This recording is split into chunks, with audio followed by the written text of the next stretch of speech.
نن اوس دویمه کربلا په کشمیر کې بیا راغلی دی. زموږ ګرانو وروڼو 14 ورځې کېږي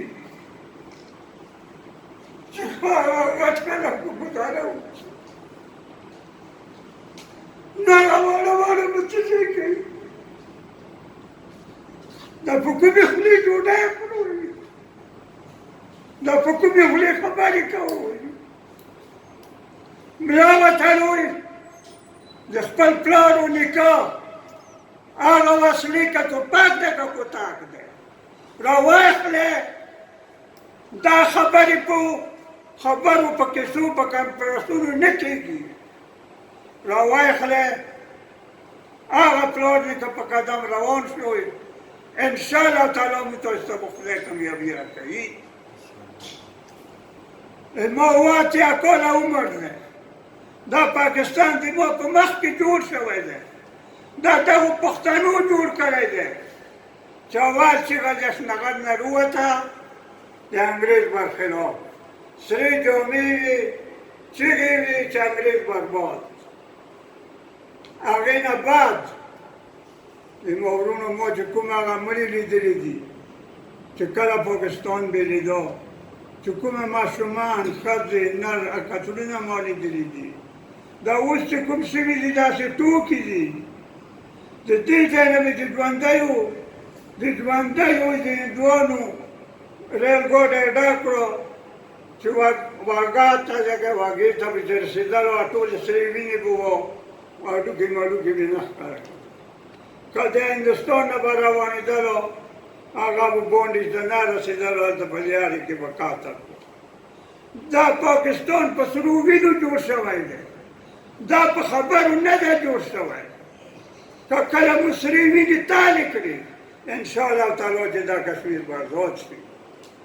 دا په جرګو په مرکو دا نه کېږي، دا ټولې په یو بل خرڅ شوي دي، دا په اتفاق په اتحاد نه راځي.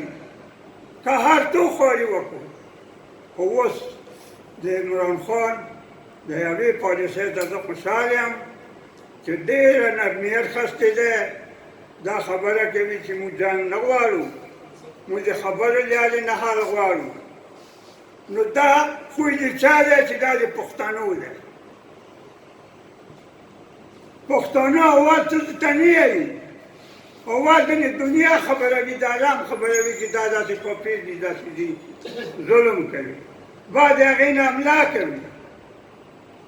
نو انشاءالله تعالی د خدای په فضل ګوره ما هر څه لیدلي دي. په 1947 کې د ما پلار لاړ و، 9 میاشتې سره د ما ورور په کشمیر کې 7 میاشتې تېرې کړي دي. هغه ما ته ټولې خبرې کړي دي. دغو پښتنو کشمیر ورته نیولی و.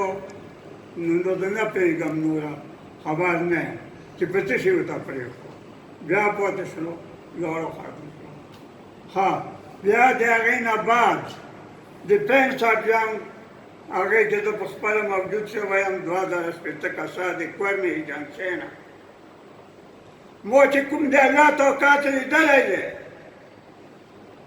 ما خو مخ تاسو ټولو ته ثابت کولی شم چې میجر جنرال لطیف الرحمن باره ډویژن ما ته داسې سند درکړی دی چې ما ته ورکې لیکلي دي چې د جنګ هیرو. نو زه د دغه ټکي نه هم شرمېږم. او بل مودي ته داسې وایم، مودي ته چې و مودي دا کوم خوبونه ګوري، دا په کوم خیال کې لګیا دی. اوس خبره داسې ده چې ته موزیم نه د محمد غزنوي تاریخ وګوره چې وګوره چې په توی څه کړي دي. احمد شاه ابدالي تاریخ وګوره چې په توی څه کړي دي. د 47 تاریخ وګوره او وګوره چې په تو څه شوي دي. ها هغه نه بعد د 65 وګوره چې په تو څه شوي دي. انشاءالله تعالی داسې بلا به دې وخوري چې ګورې بې نه ته دې خوړلی دی. د خدای نه مې دا امید دی. زه اوس پښتنو ته یو شعر وایم که هغو دین ایمان اسلام پښتو په ځای وي نو په دغې بم اعمال وکړي بل څه به هم واوري چې هغه دا ده د غیرت چیغه د غیرت یم نه چوپ کېږم نه چوپ کېږم نه چوپ کېږم چیغه د غیرت یم دنیا کې لوی طاقت یم په ټول ملک کې اوچت یم د یو الله منونکی یم د پاک نبي امت یم راوړی پښتنې یم لوبولی پښتنې یم لوی کړی پښتنې یم نه مړ کېږم نه مړ کېږم نه مړ کېږم چیغه د غیرت یم نه چوپ کېږم نه چوپ کېږم نه چوپ کېږم د غیرت چیغې ورسېږه لوړو غرو ته ووایه سلام زما غیورو پښتنو ته بیا مې پیغام یو څه هغه پېغلو جنکو